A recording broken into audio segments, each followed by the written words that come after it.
శశాంక్ ఒక business man. కొన్ని నెలల క్రితమే తనకి రితికాతో పెళ్లి జరిగింది. పెళ్లైన కొన్ని నెలల తరువాత శశాంక్ తన భార్యతో కలిసి బయటికి వెళ్లాలని ప్లాన్ చేస్తాడు. శశాంక్ బయటికి వెళ్లాలనే ఆలోచనకి వాళ్ళమ్మ సంతోషిస్తూ శశాంక్తో, మీరు బయటికి వెళ్లి తిరగాల్సిన సమయం ఇదే బాబూ, వెళ్ళండి. కోడల్ని ఎక్కడికైనా మంచి హిల్ స్టేషన్కి తీసుకువెళ్ళు, తనకి సంతోషంగా ఉంటుంది. ఇంతకీ మీరు ఎక్కడికి వెళ్లాలనుకుంటున్నారు? ఒక కొండ ప్రాంతం ఉందమ్మా, ఊటీ దగ్గర ఒక చిన్న ఊరు. అక్కడ చుట్టుపక్కల చాలా పచ్చగా ఉంటుంది, ప్రశాంతంగా ఉంటుంది. నేను రితికాతో పాటు అక్కడికే వెళ్ళాలనుకుంటున్నాను. శశాంక్, గ్రామాల్లో హోటళ్లు గాని గెస్ట్ హౌస్లు గాని ఉండవు. అమ్మా, కాలం మారిపోయింది. ఇప్పుడు ఊరి వాళ్ళు కూడా తమ ఇళ్లను రెంట్లకు ఇస్తున్నారు. విషయం ఏమిటంటే, కొన్ని నెలల క్రితం నేను ఊటీకి వెళ్ళాను. అక్కడ దారిలో నాకు రాజేష్ అనే వ్యక్తి కనిపించాడు. అతనే నాకు ఆ చిన్న గ్రామాన్ని చూపించాడు. దాని అందాన్ని చూశాక నేను ఆశ్చర్యపోయాను. నేను రాజేష్కి అప్పుడే కొంత డబ్బు అడ్వాన్స్గా ఇచ్చాను. రాజేష్ ఆల్రెడీ మా కోసం ఒక ఇంటిని రెంట్కు తీసుకున్నాడు. మరుసటి రోజు శశాంక్ వాళ్ళమ్మ దగ్గర ఆశీర్వాదం తీసుకోవడానికి ముందుకు వంగేసరికి శశాంక్ వాళ్ళమ్మ తనకి ఒక వెండి లాకెట్ ఇస్తూ ఇలా అంటుంది, ఇదిగో బాబూ, ఈ లాకెట్ని వేసుకో. నిన్ననే నేను ప్రత్యేకంగా నీకోసం సింధు పురుష్ బాబా దగ్గర తీసుకున్నాను. దీన్ని వేసుకుంటే దుష్టశక్తులు నీకు దూరంగా ఉంటాయి. శశాంక్ ఇంకా రితిక ఊటీలో ఉన్న ఆ చిన్న గ్రామానికి చేరుకుంటారు. రాజేష్ శశాంక్కి ఒక ఇంటి తాళాన్ని ఇచ్చి వెళ్ళిపోతాడు. వాళ్ళ ఇంటి నుండి కొంత దూరంలో కిందకి దిగగానే ఒక చిన్న గ్రామం కనిపిస్తుంది. అక్కడ అతి కష్టం మీద 15-20 ఇళ్లే ఉంటాయి. రాత్రి 1 గంట సమయంలో ఒక భయంకరమైన భయపెట్టే అరుపుతో రితికాకి మెలకు వస్తుంది. శశాంక్, త్వరగా లేవండి, మీకు ఆ భయంకరమైన అరుపు వినిపించలేదా? రితిక, పడుకో. అర్ధరాత్రి కూడా దాటిపోయినట్లుంది. నువ్వు ఖచ్చితంగా ఏదో కలగానే ఉంటావు, లేదంటే ఇది నీ భ్రమే అయి ఉంటుంది. శశాంక్ మాట విన్న తర్వాత రితిక మళ్లీ పడుకుంటుంది. మరుసటి రోజు ఉదయం రితిక కళ్ళు తెరిచేసరికి శశాంక్ మంచం మీద ఉండడు. రితిక ఇంట్లో నుంచి బయటికి వెళ్తుంది. అప్పుడు తను చూసేసరికి శశాంక్ కార్ దగ్గర నిలబడి ఉంటాడు. రితిక శశాంక్ దగ్గరికి వెళ్తుంది. ఈ కారుకి ఉన్నట్టుండి ఏమైందో ఏమో అర్థం కావడం లేదు. నిన్న బానే ఉంది కదా, ఇప్పుడు దాని ట్యాంకు లీక్ అయిపోతుంది. మనం పాలంపూరికి వెళ్ళి దీన్ని మెకానిక్కి చూపించాలి. నిన్న రాత్రి నాకు ఒక అమ్మాయి అరుపు వినిపించింది. అది నా భ్రమ కాదు శశాంక్. అది ఖచ్చితంగా నీ భ్రమే రితిక. లేదు శశాంక్, ఆ భయంకరమైన అరుపు వల్లే నాకు మెలకు వచ్చింది. కమాన్ రితిక, నువ్వు కూడా అమ్మలాగా మొదలు పెట్టొద్దు. శశాంక్ రితిక మూడ్ని సరిచేయటం కోసం తనని కొండ ప్రాంతంలో ఉన్న ఆ చిన్న ఊరికి తీసుకువెళ్తాడు. వాళ్ళిద్దరూ ఒక గుడిసె ముందు నుంచి వెళ్తూ ఉంటారు. అప్పుడు రితిక దృష్టి ఒక ముసలావిడ మీద పడుతుంది. ఆవిడ దూరం నుంచి వాళ్లనే చూస్తూ ఉంటుంది. ఉన్నట్టుండి ఆ ముసలావిడ రితిక వైపు చూసి చాలా విచిత్రంగా మాట్లాడుతుంది. ఈ కొండ ప్రాంతం నుంచి వెళ్ళిపోండి, లేకపోతే ఫలితం చాలా దారుణంగా ఉంటుంది. ఇవాళ రాత్రి చాలా దారుణమైన రాత్రి అవుతుంది మీకు. ఇది చంప అనే రాక్షసి ఉండే ప్రదేశం.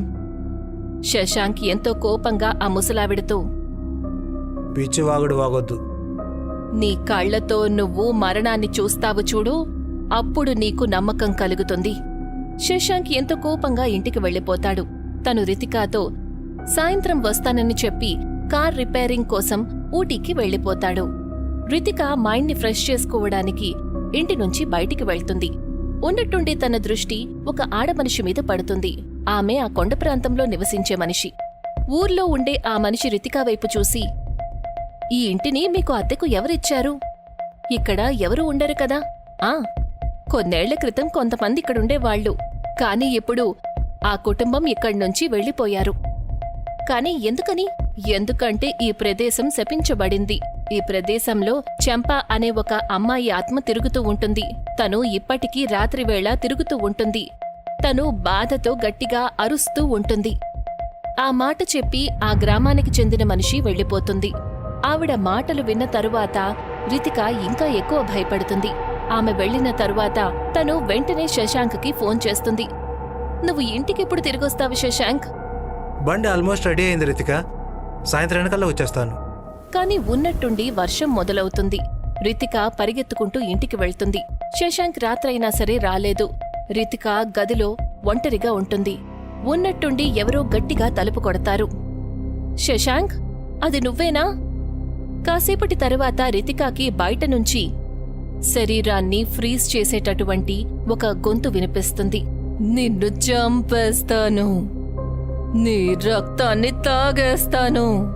చాలా నిర్మానుష్యంగా ఉన్న దారిలో దట్టమైన చీకటిలో శశాంక్ కారు ఎంతో వేగంగా వెళ్తూ ఉంటుంది.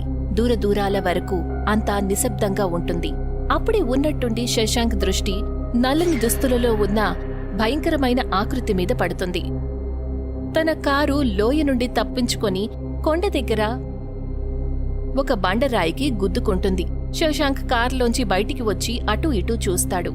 ఉన్నట్టుండి ఆ నల్లని నీడ మాయమైపోతుంది. అప్పుడే తనకి చీకట్లో ఒక ఆడమనిషి తన వైపు రావడం కనిపిస్తుంది. ఆ ఆడమనిషి శశాంక్ ని ఎంతో రహస్యంగా చూస్తూ ఇలా అంటుంది.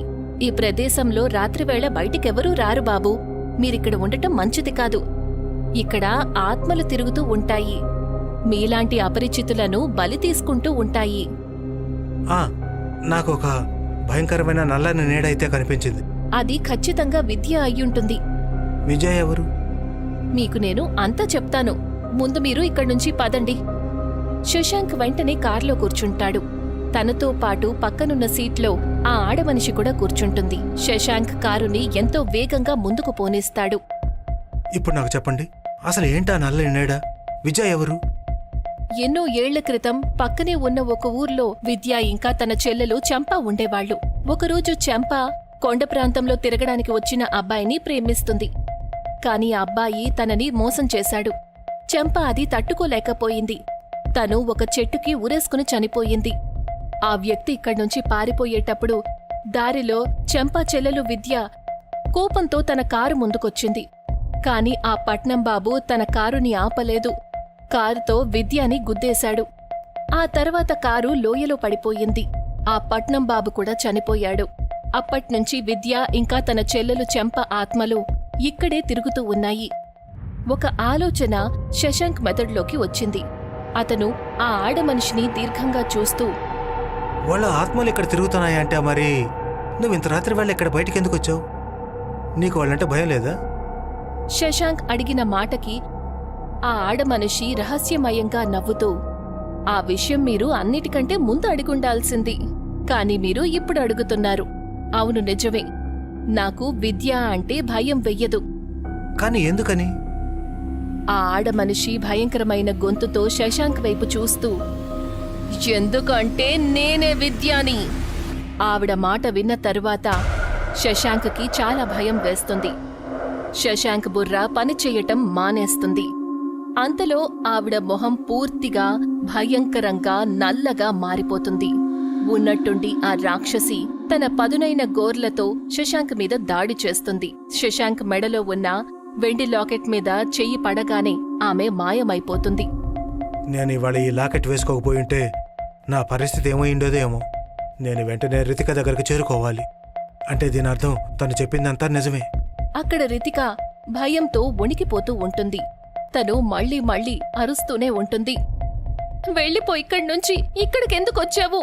నేను నీకు ఏం అన్యాయం చేశాను? వెళ్ళిపోతాను, కానీ నీ రక్తాన్ని తాగిన తరువాత. ఆ మాటతోనే చంప ఆత్మ చాలా గట్టిగా తలుపు కొడుతుంది. కాని ఉన్నట్టుండి తను గట్టిగా అరుస్తూ తలుపు దగ్గర్నుంచి వెనక్కి వెళ్లిపోతుంది.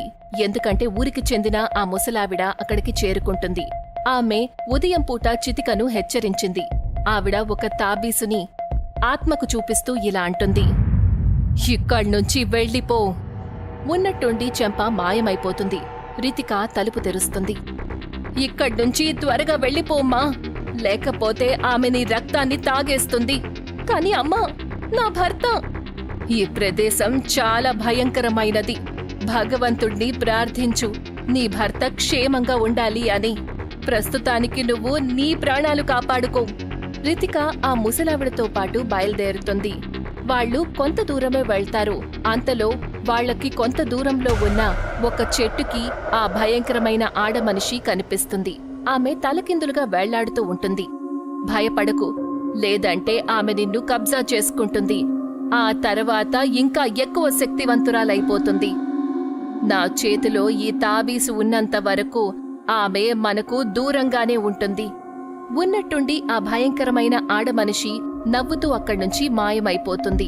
అంతలో రాత్రివేళ చీకటిలో రితికాకి శశాంక్ కారు రావడం కనిపిస్తుంది. శశాంక్ ఇంకా రితిక ఆ ముసలావిడ ఊరికి వెళ్లిపోతారు. ఆ రాత్రి ముసలావిడ ఇంట్లోనే ఉంటారు. శశాంక్ ఆ ముసలావిడతో, నాకు ఒక విషయం అర్థం కాలేదా ఆంటీ?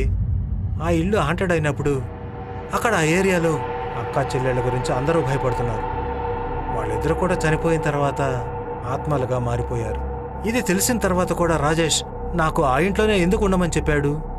శశాంక్ మాటలు విన్న తర్వాత ఆ ముసలావిడ పూర్తిగా ఆశ్చర్యపోయింది. నువ్వు ఎవరి గురించి మాట్లాడుతున్నావు? ఆంటీ, నాకు దీని గురించి ఏం తెలుసు? కొన్ని రోజుల క్రితమే నాకు ఈ ఊర్లో ఒక వ్యక్తి, అతని పేరు రాజేష్, అతన్ని కలిశాను. అతనితో నాకు స్నేహం ఏర్పడింది. అతనే నాకు నా ఇంటి తళాలనిచ్చాడు. అతను నా దగ్గర కొంత డబ్బు కూడా తీసుకున్నాడు. రాజేష్ చనిపోయి ఎన్నో ఏళ్లు గడిచాయి. అతన్ని కూడా చెంప ఇంకా విద్యా ఆత్మలే చంపేశాయి. వాళ్ళిద్దరూ కూడా ఎవరినైనా చంపేశారు అంటే అప్పుడు ఆ వ్యక్తి ఆత్మ కూడా వాళ్ళిద్దరికీ బానిసలుగా మారిపోతాయి. వాళ్ళు ఆ ఆత్మల ద్వారా మీలాంటి అమాయకులను ఇరికిచ్చి ఆ ఇంటి వరకు తీసుకుని వస్తాయి. ఆ తర్వాత వాళ్ళని చంపేస్తాయి.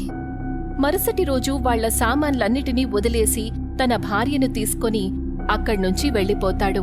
కాని శశాంక్ ఇంకా రితిక ఇవాళ్టికి ఆ భయంకరమైన సంఘటనను తమ మెదడులో నుంచి తీసేయలేకపోతారు. ముంబై రోడ్లన్నీ చాలా నిశ్శబ్దంగా ఉంటాయి. సమయం అర్ధరాత్రి కూడా దాటింది. కిషన్ తన బైక్ని రోడ్డు మీద నడిపిస్తూ ఉంటాడు. తన బైక్ వెనకాల తన భార్య రష్మి కూర్చొని ఉంటుంది. మీరు బైక్ని ఇంకాస్త వేగంగా నడపలేరా? ఇంకా ఎంత వేగంగా నడపాలి రష్మి? ఇంతకంటే వేగంగా నడిపాను అంటే ఆ తర్వాత నువ్వే అంటావు కాస్త నెమ్మదిగా నడుపు అని. చెప్పాను కదా మీకు, శంభు బాబాయ్ వాళ్ళింటికి కారులో వెళ్దామని. కానీ ఎందుకో తెలీదు, మీకు బైక్లో వెళ్లడం అంటే చాలా ఇష్టం. నాకు కారు కంటే ఎప్పుడూ కూడా బైక్ అంటేనే ఇష్టం. కారులో వచ్చుంటే ఈ పాటికి వెళ్ళిపోయి ఉంటాము. శంభు బాబాయ్ వాళ్ల కుటుంబం మన కోసం ఎదురు చూసి పడుకొనుంటుంది. లేదు రష్మి, నాకు మా బాబాయ్ గురించి నాకు బాగా తెలుసు. వాళ్ళు ఇప్పటికే మన కోసం ఎదురు చూస్తూనే ఉంటారు. కిషన్ ఆ మాట అంటాడో లేదో అంతలో ఒక ట్రక్ ఎంతో వేగంగా వెనక నుంచి వచ్చి కిషన్ బైక్ని దాటి ముందుకు వెళ్తుంది. కిషన్ బైక్ హారన్ మోగిస్తూ ఉంటాడు. కానీ ఆ ట్రక్ కిషన్ బైక్కి ముందుకు వెళ్లడానికి సైడ్ ఇవ్వడు. చాలా విచిత్రంగా ఉన్నాడు ఈ ట్రక్ డ్రైవర్. నా బైక్ హారన్ అడవిలో మృగాలకు కూడా వినిపిస్తుందేమో కానీ ఈ డ్రైవర్కి మాత్రం వినిపించడం లేదు. ఆ మాట చెప్పి కిషన్ ఎంతో గట్టిగా బైక్ నడుపుతూ ఇలా అంటాడు. ఇదిగో ట్రక్ డ్రైవర్, నీకేమన్నా చెవుడా? ఇందాకటి నుంచి హార్న్ మోగిస్తున్నాను. నేను ముందుకు వెళ్ళడానికి ఎందుకు దారి ఇవ్వడం లేదు? కిషన్ ఆ మాట అంటాడో లేదో అంతలో ఆ ట్రక్ ఉన్నట్టుండి ఆగిపోతుంది.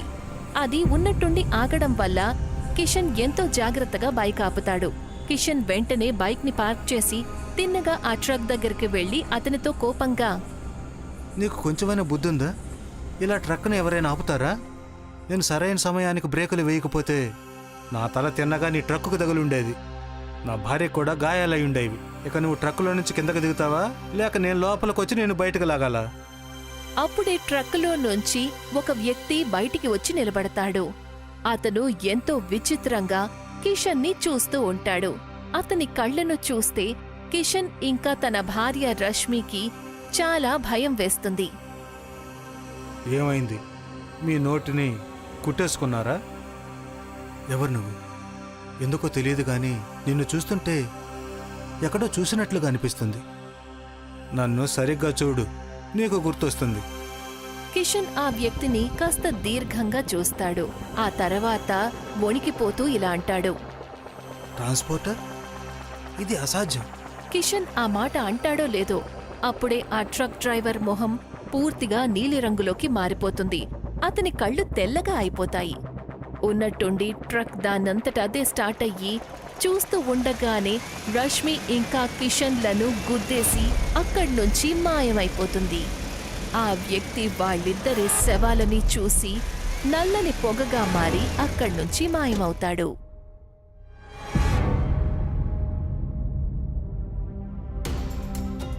మరుసటి రోజు వాళ్ల శవాల చుట్టూ జనాలు గుమ్మికూడతారు. ఇన్స్పెక్టర్ విజయ్ కానిస్టేబుల్ బహాదూర్తో కలిసి వాళ్ళిద్దరి శవాలను పరీక్షిస్తూ ఉంటారు. నాకు అసలేమీ అర్థం కావడం లేదు. వీళ్ళిద్దరు శవాల్ని చూస్తుంటే వీళ్ళిద్దరిని ట్రక్ గుద్దేసినట్లు అనిపిస్తుంది. కానీ విచిత్రం ఏంటంటే ఇక్కడ ట్రక్ టైర్ల గుర్తులు ఎక్కడా లేవు. ఎవరికి తెలుసు సార్, ట్రక్ వీళ్ళిద్దరిని ఇంకెక్కడైనా గుద్దిందేమో. డ్రైవర్ భయపడి వీళ్ళిద్దరి శవాల్ని ఇక్కడ పడేసి ఉంటాడు. కనీసం ఒక్కసారైనా నీ బుర్రను ఉపయోగించు మూర్ఖుడా. నీకు వెనకాల ఉన్న బైక్ కనిపించడం లేదా? ఆ బైక్ టైర్ల గుర్తు కనిపించడం లేదా? అది చూస్తే నాకు స్పష్టంగా అర్థమైపోతుంది వీళ్ళిద్దరూ ఇక్కడికి బైక్ మీద వచ్చారు అని. ఇక్కడ శవాలుగా పడి ఉన్నారే, ఇక్కడ దాకా వాళ్ళు నడుచుకుంటూ వచ్చారు. అదంతా సరే సార్, కానీ వీళ్ళిద్దరు ఎవరో మనకు ఎలా తెలుస్తుంది? మనకి వీళ్ళ దగ్గర వీళ్ళ ఐడి కార్డు దొరకలేదు, కనీసం మొబైల్ కూడా దొరకలేదు. అయితే వీళ్ళ బైక్ నంబరే మనకు చెప్తుంది అసలు వీళ్ళిద్దరు ఎవరు అని. అంతలో జనాలలో ఉన్న ఒక వ్యక్తి ఇన్స్పెక్టర్ విజయ్తో ఇలా అంటాడు. ఈ వ్యక్తి గురించి నాకు తెలుసు సార్. ఇతను శంభూ బాబాయ్ చుట్టం కిషన్. శంభూ బాబాయ్ అతనెవరు? అతను ఇక్కడ దగ్గరలోనే ఉంటారు. అతను ఒక ట్రాన్స్పోర్ట్ బిజినెస్ చేస్తారు. వివరాలు చెప్పినందుకు ధన్యవాదాలు. ఆ మాట చెప్పి ఇన్స్పెక్టర్ విజయ్ కానిస్టేబుల్ వైపు చూసి ఇలా అంటారు. వీళ్ళిద్దరు శవాల్ని పోస్ట్ మార్టంకు పంపించండి. నువ్వు నాతో పాటు రాదు. ఎక్కడికి సార్? శంభూ బాబాయ్ శంభూ ట్రాన్స్పోర్టర్ దగ్గరికి. మనం అతనికి ఇన్ఫార్మ్ చేయాలి కదా కిషన్ ఈ లోకంలో లేడు అని. ఇన్స్పెక్టర్ విజయ్ ఇంకా కానిస్టేబుల్ బహాదూర్ శంభూ ట్రాన్స్పోర్ట్కి చేరుకుంటారు. ఇన్స్పెక్టర్ విజయ్ ఒక ముసలి వ్యక్తిని చూస్తాడు. అతను అక్కడ ఉన్న ఇద్దరు నవ యువకులతో ఏదో మాట్లాడుతూ ఉంటాడు. నేను ఈ ట్రాన్స్పోర్ట్ యజమాని ట్రాన్స్పోర్టర్ శంభూని కలవాలి. చెప్పండి, నేను శంభూ. నాకు ఇది చెప్పడానికి చాలా దిగులుగా ఉంది, కానీ మీకు ఈ విషయం చెప్పాల్సిందే. మాకు కాసేపటి క్రితం మీ చుట్టం కిషన్ శవం కొంత దూరంలో రోడ్డు మీద పడింది. అలాగే అతని పక్కన ఒక స్త్రీ శవం కూడా పడింది. నా ఉద్దేశం ప్రకారం ఆవిడ కిషన్ భార్య అయి ఉండాలి. ఇన్స్పెక్టర్ విజయ్ మాటలు వినగానే శంభూ ఎంతో అనుమానంగా ఇన్స్పెక్టర్ విజయ్ వైపు చూస్తూ ఉంటాడు. అప్పుడే ఒక నవయువకుడు ఇన్స్పెక్టర్ వైపు చూసి ఇలా అంటాడు. మీరు ఖచ్చితంగా పొరపాటు పడుతున్నారు ఇన్స్పెక్టర్. నువ్వెవరు? తను నా చిన్న కొడుకు అర్జున్. ఆ మాట చెప్పి శంభూ మరో యువకుడి వైపు చూసి సైగ చేస్తూ, తను నా పెద్ద కొడుకు దరోగా. దరోగానా? అతను పోలీసుగా పనిచేస్తున్నాడా? ఏంటి సార్, మీకు అతను పోలీసులాగా కనిపిస్తున్నాడా? తన మొహం చూడండి, పెద్ద వెధవలాగా అనిపిస్తున్నాడు. లేదు సార్, అదేంటంటే కాస్త మొరటి స్వభావం కలిగే వ్యక్తి. తన మీద ఉన్న భయంతో అందరూ దరోగా అంటారు. శంభూ మాటలు విని కానిస్టేబుల్ బహాదూర్ ఇన్స్పెక్టర్ చెవిలో నవ్వుతూ నెమ్మదిగా చెప్తాడు. సార్, ఇతను అబద్ధం చెబుతున్నాడు. అతని హైట్ చూడండి, 4 అడుగులు కూడా లేడు. అందరూ అతన్ని ఎగతాళిగా అంటారేమో. నువ్వు కాసేపు నోరు మూసుకునిండు. మీరు ముగ్గురు శవాల్ని గుర్తించడానికి కాసేపైనా సరే స్టేషన్కి రావాల్సి ఉంటుంది. ఆ మాట చెప్పి ఇన్స్పెక్టర్ విజయ్ అక్కడ్నుంచి వెళ్ళిపోతాడు. నాన్న, మీకేమనిపిస్తుంది? ఏమో తెలియదు అర్జున్, నాకైతే ఇప్పటికే నమ్మకం కలగడం లేదు. మీరిద్దరూ కాసేపటి తర్వాత గుర్తించడానికి స్టేషన్కి వెళ్ళిరండి. అయితే మీరు మాతో రావడం లేదా? లేదు, ఈ వయసులో నాకు అంత ధైర్యం అయితే లేదు. ఆ మాట చెప్పి శంభూ అక్కడ్నుంచి వెళ్ళిపోతాడు. కాసేపటి తర్వాత అర్జున్ దరోగా తమ బైక్ మీద స్టేషన్కి బయలుదేరతారు. కాని ఎప్పుడైతే వాళ్ల బైక్ ఆ రోడ్డు వైపు వెళ్తుందో ఉన్నట్టుండి పగలు నల్లని రాత్రిగా మారిపోతుంది. ఇదేంటి దరోగా, ఉన్నట్టుండి రాత్రి అయిపోయింది? తెలియదు అర్జున్, ఏదో గందరగోళం ఉంది. బైక్ వెనక తిప్పు. అప్పుడే ఒక తుఫాను ఈదురుగాలులతో ఒక నిర్మానుష్యమైన చోటికి వాళ్ళిద్దరినీ తీసుకువెళ్ళిపోతుంది. మనం ఎక్కడికొచ్చాం దరోగా? దరోగా కళ్ళు పెద్దవి చేసుకొని ఆ ఏరియాని దీర్ఘంగా చూస్తాడు. అప్పుడే తన దృష్టి ఒక మూతబడిన ట్రాన్స్పోర్ట్ మీద పడుతుంది. ఇదైతే మహావీర్ ట్రాన్స్పోర్ట్ అర్జున్. ఏంటి, మహావీర్ ట్రాన్స్పోర్టా? ఇదెలా సాధ్యం అవుతుంది? అప్పుడే ఆ చీకటి రాత్రిలో అజ్జు దరోగాల చుట్టుపక్కల నల్లని పొగ ఒకటి తిరుగుతుంది. చూస్తూ ఉండగానే ఆ నల్లని పొగ ఒక వ్యక్తి రూపంలోకి పరివర్తన చెందుతుంది. ఆ వ్యక్తిని చూడగానే అర్జున్ ఇంకా దరోగా తమ కళ్లను నమ్మలేకపోతారు. ఇదెలా సాధ్యమవుతుంది? నువ్వు చనిపోయావు కదా? అవును, నువ్వు సరిగ్గానే చెప్పావు. నేను చనిపోయాను. నన్ను చంపింది ఎవరో కాదు, మీరిద్దరు ఇంకా మీ నాన్న. మీరిద్దరూ కూడా నన్ను మహావీర్ బాబాయ్ అని అంటుండేవాళ్ళు. కానీ మీరు కొంచెం డబ్బుకు ఆశపడి అమావాస్య రోజు రాత్రి నా ట్రాన్స్పోర్ట్లోనే నా ప్రాణాలు తీశారు. మమ్మల్ని క్షమించండి, దయచేసి మమ్మల్ని వదలండి బాబాయ్. ఈ రాత్రిని చూసి మీకేమైనా గుర్తొచ్చిందా? ఆ రోజు కూడా ఇటువంటి రాత్రే మీ తండ్రి కొడుకులు ముగ్గురు నన్ను షూట్ చేసి చంపేశారు. ఎందుకంటే మీ తండ్రి నాకంటే ఎంతో పెద్ద ట్రాన్స్పోర్టర్ కావాలనుకున్నాడు. ఇవాళ నా ట్రక్ మీ ఇద్దరి శవాల్ని ట్రాన్స్పోర్ట్ చేసి మీ నాన్నకు బహుమానంగా ఇస్తుంది. ఆ మాట చెప్పి మహావీర్ మొహం పూర్తిగా నీలిరంగులోకి మారిపోతుంది. అతని కనుబొమ్మలు తెల్లగా మారిపోతాయి. కొన్ని క్షణాల్లోనే ఆ ప్రదేశమంతా భయంకరమైన కుక్కలు అరిచే శబ్దంతో నిండిపోతుంది. ఉన్నట్టుండి అర్జున్ దరోగాల కళ్ళు పేలిపోతాయి. వాళ్ళిద్దరి శరీరాలలో నుంచి రక్తం ధారలై పారుతుంది. వాళ్ళిద్దరి శరీరాన్ని ఎవరో బుల్లెట్లతో షూట్ చేసినట్టు అనిపిస్తుంది. వాళ్ళిద్దరూ ఎంతో భయంకరమైన అరుపుతో చనిపోయి నేల మీద పడతారు. వాళ్ళు పడిపోగానే మహావీర్ మళ్ళీ నల్లని పొగగా మారిపోయి అక్కడ్నుంచి మాయమైపోతాడు. సాయంత్రం స్టేషన్లో ఇన్స్పెక్టర్ విజయ్ కానిస్టేబుల్తో కేసు గురించి మాట్లాడుతూ ఉంటాడు. ఉదయం నుంచి సాయంత్రం అయ్యింది. ఇంతవరకు కిషన్ అతని భార్య శవాలను గుర్తించడానికి శంభూ గారు ఇక్కడికి రాలేదు. ఏం బంధువులో ఏంటో సార్, తన వాళ్ళ చావు కబురు విన్న తర్వాత కూడా స్టేషన్కి రాలేదు.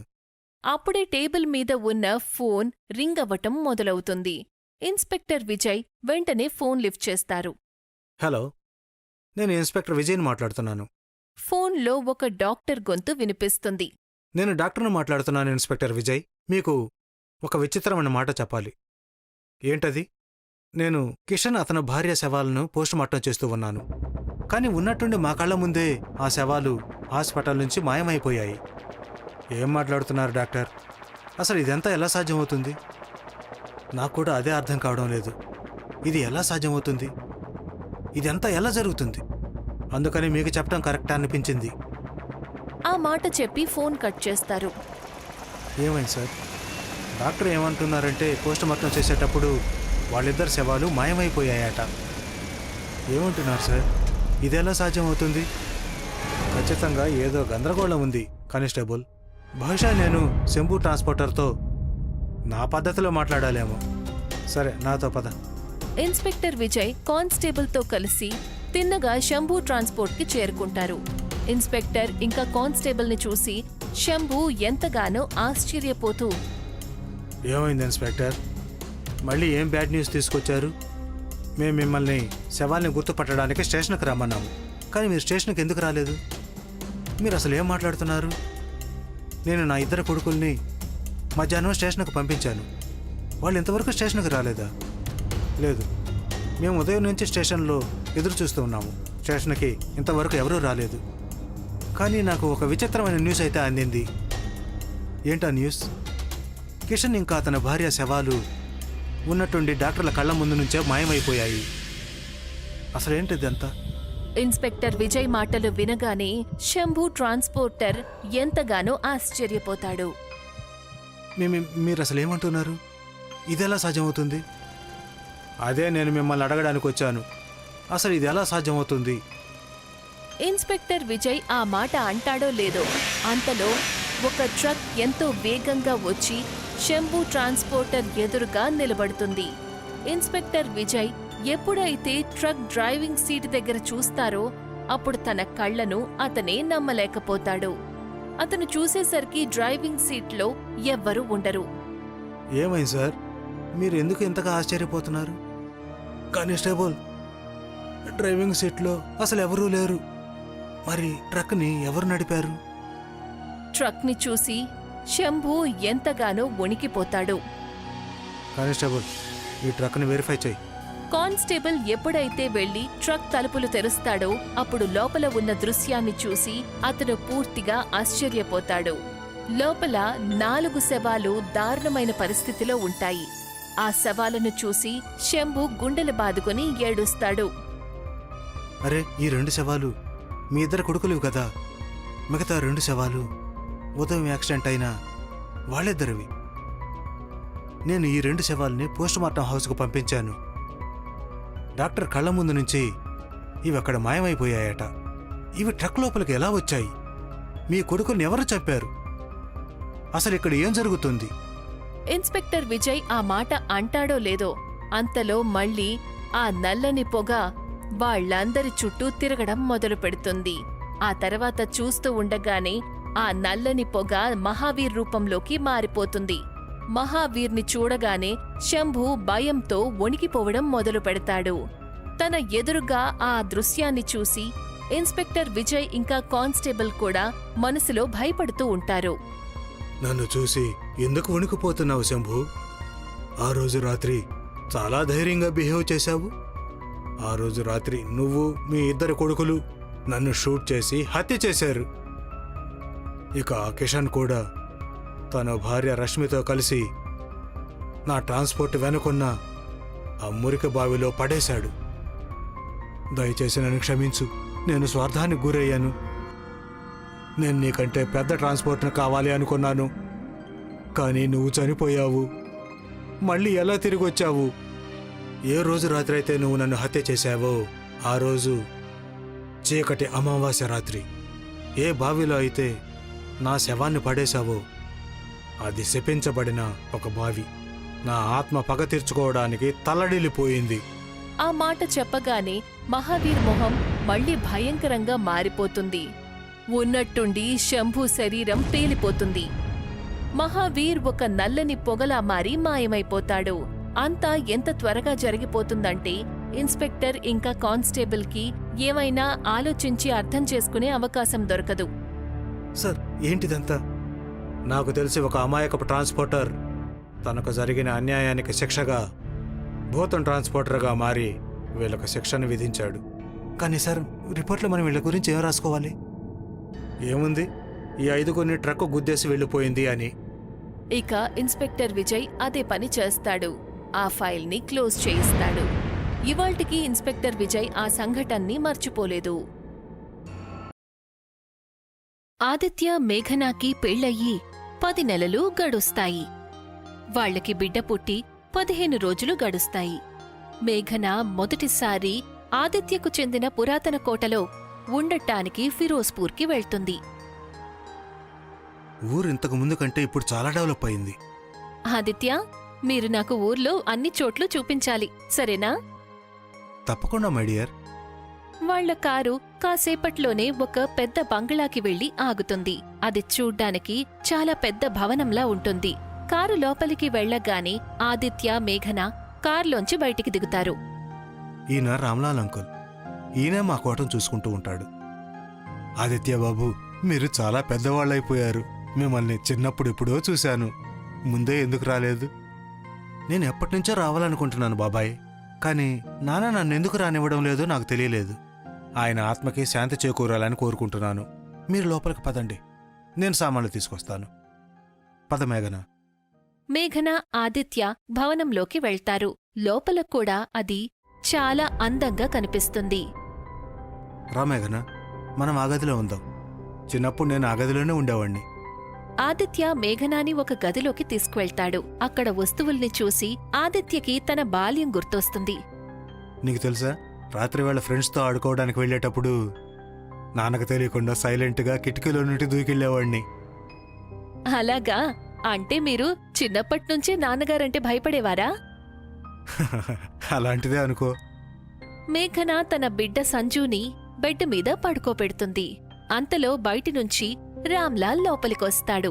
తనతో పాటు మధ్య వయస్కులైన దంపతులు కూడా వస్తారు. బాబు ఆదిత్య, తను జుమరి, ఇతను తన భర్త కిషన్. మీరిక్కడ ఉన్నంత వరకు వీళ్ళే ఇంటి పనులన్నీ చూసుకుంటారు. అలాగే రామ్లాల్ బాబాయ్, నేను ఇక మా ఇంటికి వెళ్తాను. మళ్ళీ 2 రోజుల్లో తిరిగి వస్తాను. అలాగే. రాత్రి సమయంలో మేఘన, ఆదిత్య అలసిపోయి నిద్రపోతూ ఉంటారు. వాళ్ల బిడ్డ కూడా ఇద్దరి మధ్యలో పడుకుని ఉంటాడు. అప్పుడే తన గదిలో ఉన్న కిటికీ తెరుచుకుంటుంది. దాని లోపల నుంచి నల్లని షాల్ కప్పుకున్న ఒక వ్యక్తి లోపలికొస్తాడు. అతను సైలెంట్గా సంజుని తీసుకుని కిటికీలో నుంచి బయటికి వెళ్ళిపోతాడు. కొంత దూరం వెళ్లిన తరువాత తన మొహానికి షాల్ తీసేస్తాడు. అప్పుడు ఆ వ్యక్తి కిషన్ అని తెలుస్తుంది. ఎంతో చక్కగా పని పూర్తి చేశాను. ఇక ఊరంతా నన్ను మెచ్చుకుంటుంది. అప్పుడే తనకి వెనక నుంచి గజ్జెల శబ్దం వినిపిస్తుంది. అది విన్న తర్వాత అతను ఉన్నట్టుండి ఆశ్చర్యపోతాడు. వెనక్కి తిరిగి చూస్తాడు. ఒక అమ్మాయి ఎర్రని బట్టలు వేసుకుని ఉంటుంది. తన చేతిలో, మెడలో చాలా బంగారు నగలు ఉంటాయి. కాని తన మొహం ముసుగుతో కప్పి ఉంటుంది. తను నెమ్మదిగా కిషన్ దగ్గరికి నడుచుకుంటూ వస్తుంది. ఇదిగో అమ్మాయి, ఎవరు నువ్వు? ఈ సమయంలో నువ్వు ఎక్కడేం చేస్తున్నావు? తన మాటలు వినగానే ఆ అమ్మాయి అక్కడే ఆగిపోతుంది. ఆ తర్వాత, ఈ బిడ్డను ఎక్కడ్నుంచి తీసుకొచ్చావో వెళ్ళి అక్కడే వదిలే. అసలు నువ్వెవరు నన్ను ఆజ్ఞాపించటానికి? సర్పంచ్ గారికి గనక ఫిర్యాదు చేశానంటే ఆయన దారుణంగా శిక్షిస్తారు. వెళ్ళెక్కడి నుంచి. అలా అనగానే తనకి చాలా కోపం వస్తుంది. ఆమె మెరుపు వేగంతో రెప్పపాటున కిషన్ దగ్గరికి చేరుకుంటుంది. ఎంతో భయంకరమైన గొంతుతో, నీకు నీ ప్రాణాల మీద ఆసక్తి లేదని అనిపిస్తోంది. తన భయంకరమైన గొంతు వినగానే కిషన్ శరీరం వణికిపోతుంది. తను భయపడతాడు. ఆ అమ్మాయి వెంటనే తన ముసుగును తీస్తుంది. నీలిరంగులో ఉన్న తన భయంకరమైన మొహం కిషన్కి కనిపిస్తుంది. ఆ అమ్మాయి చేతిగోర్లు పొడవవుతాయి. తను కిషన్ మెడ మీద ఏదో కత్తితో దాడి చేసినట్టు తన పంజాతో దాడి చేస్తుంది. మరొక వైపు మేఘన, ఆదిత్య అలసిపోయి నిద్రపోతూ ఉంటారు. ఆవిడ ఉన్నట్టుండి వాళ్ల దగ్గరికి చేరుకుంటుంది. తన చేతిలో సంజు ఉంటాడు. తను సైలెంట్గా ఇద్దరి మధ్యలో సంజుని పడుకోపెట్టి పొగలాగా మాయమైపోతుంది. తెల్లవారిన తరువాత కిషన్ తిరిగి రాకపోయేసరికి జుమ్రీకి తన గురించి కంగారుగా అనిపిస్తుంది. ఈ కిషన్ ఇంకా ఎందుకు రాలేదు? అయ్యగారు లేచే సమయానికి కిషన్ ఇక్కడ కనిపించలేదంటే ఖచ్చితంగా తన మీద అనుమానం వస్తుంది. అంతలో తలుపు తెరుచుకుంటుంది. మేఘన గదిలో నుంచి బయటికొస్తుంది. తన చేతిలో సంజుని చూసి జుమ్రీ ఆశ్చర్యపోతుంది. సంజు అయితే ఇక్కడే ఉన్నాడు. నాకేమనిపించిందంటే కిషన్ రాత్రి తననెత్తుకొని సర్పంచ్ కోటకి వెళ్ళుంటాడు అని. జుమ్రీ, నువ్వు వంటగదిలోకి వెళ్లి సంజు కోసం పాలు వేడిచెయ్యి. ఆలోగా నేను సంజుని బయట లాన్లో తిప్పి తీసుకొస్తాను. అలాగే అమ్మా. జుమ్రీ కిచెన్లోకి వెళ్లి పాలు వేడి చేస్తుంది. దానిని పాల బాటిల్లో నింపి మేఘనాకి ఇస్తుంది. ధన్యవాదాలు జుమ్రీ. అమ్మగారు, నేను వెళ్ళి మీకోసం టిఫిన్కి కావలసిన సామాన్లు తీసుకొస్తాను. సరే. జుమ్రీ అక్కడ్నుంచి తిన్నగా సర్పంచ్ ఇంటికి వెళ్తుంది. అక్కడికి వెళ్లి అన్ని విషయాలు చెప్తుంది. ఆ బిడ్డను బలివ్వడం చాలా అవసరం ఇప్పుడు. లేకపోతే మన ఊరికి చాలా ప్రమాదం పొంచి ఉంది. కిషన్ గురించి ఏమీ తెలియడం లేదు. మీరు తన కోసం వెతకండి సర్పంచ్ గారు. అప్పుడే మరొక వ్యక్తి అక్కడికి వస్తాడు. సర్పంచ్ గారు, అడవిలో కిషన్ శవం దొరికింది. చాలా దారుణమైన పరిస్థితుల్లో ఉంది. లేదు. జుమ్రీ, సర్పంచ్, ఆ వ్యక్తి అడవిలోకి చేరుకుంటారు. అప్పటికే ఊరి వాళ్ళక్కడికి చేరుకుంటారు. ఓరి భగవంతుడా, కిషన్! నా కిషన్ని ఎవరు చంపుంటారు? మరొకవైపు మేఘన, ఆదిత్యకి దీని గురించి అసలు ఏమీ తెలీదు. వాళ్ళిద్దరూ లాన్లో సంజుకి తినిపిస్తూ ఉంటారు. అంతలో ఒక వ్యక్తి అక్కడికి వస్తాడు. నన్ను క్షమించండి అయ్యా, రావడం ఆలస్యమైంది. ఈ జుమరీ, కిషన్ ఎక్కడికి వెళ్లారు? ఇంతకు మీరెవరు? వాళ్ళ తరపున క్షమాపణ అడుగుతున్నారు. నా పేరు నట్టు. కిషన్ నిన్న రాత్రి చనిపోయాడు. జుమరీ దానివల్ల షాక్ గురయింది. రాత్రి వాళ్ళిద్దరూ మా ఇంట్లోనే కదా నిద్రపోయారు. ఇది మా అందరికి కూడా ఒక పొదుపు కథలాగానే ఉందయ్యా. సరే, మీరు లోపలికి పదండి. మీకోసం నేను టిఫిన్ రెడీ చేస్తాను. నట్టు రోజంతా ఇంటి పనులు చేస్తూ ఉంటాడు. రాత్రి భోజనం చేసిన తర్వాత వాళ్ళిద్దరూ గదిలోకి వెళ్లి పడుకుంటారు.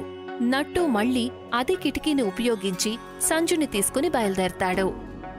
మంచిదయ్యింది, ఆ కిషన్ ఈ పనిని చేయలేకపోయాడు.